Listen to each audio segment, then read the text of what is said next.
Let's discuss decision making at this point. You can see at this point that this ball is buried in the rough.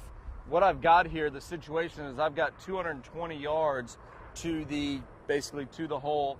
I've got to carry about 180 yards over this creek. So obviously for a player like me, I can hit my hybrid about 230. So I have enough distance to get there. But this lie is presenting a dilemma. If I don't pull this shot off, if this ball kind of comes out a little weird out of this, I'm going to be hitting it into the creek and making a big number. The key for most of you at home is you have to understand, for me to get you to shoot into the 70s or 80s, low 80s, or even shoot even par, I don't have to teach you to make 8 birdies around. We don't have to hit the miraculous shot here. What I have to do is I have to get you to make better decisions and make less doubles and or triples. So if you're a player at home that shoots, the mid to high 80s, 90s, or even in the 70s, like I tell a lot of my players that are shooting 78s, I don't have to teach them to make 6 birdies around to shoot even par. If you make better decisions, you will start shooting a lot better scores.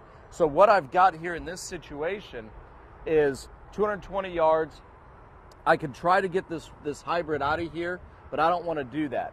I'm going to take a wedge. I'm going to hit a nice little shot out here to the right and lay up to my distance. This takes trouble out of play. All right. From there, I've got one of my favorite distances that I can hit up there, hopefully close, and make my par. If I don't, I make bogey. You can recover from bogeys. It's hard to recover from doubles. Now, just discussing rough. I'm going to be limited by the creek on how far I can hit this. But just understand, out of the rough, I don't really want you hitting anything longer than a 7-iron. If the rough is really light, then it's okay to hit maybe a 6-iron or something like that. But what we need to do is get the ball back in play, put us in a proper angle, and just hypothetically imagine that there was a bunker left of that flag there. Well, I would want to be down the right side so that way I would have a better angle. So use this area here to set your next shot up so that way you can attack the pin. So we're just going to do this here.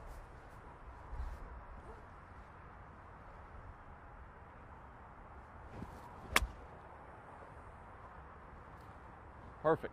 And even trying to get through that rough was tough, even with a pitching wedge. So understand, your decision making is going to be the difference of you being able to start shooting a lot better scores and take what the course will give you. I can't get a lot out of this situation, so I need to make the right decision, hopefully make my par, and start shooting better scores.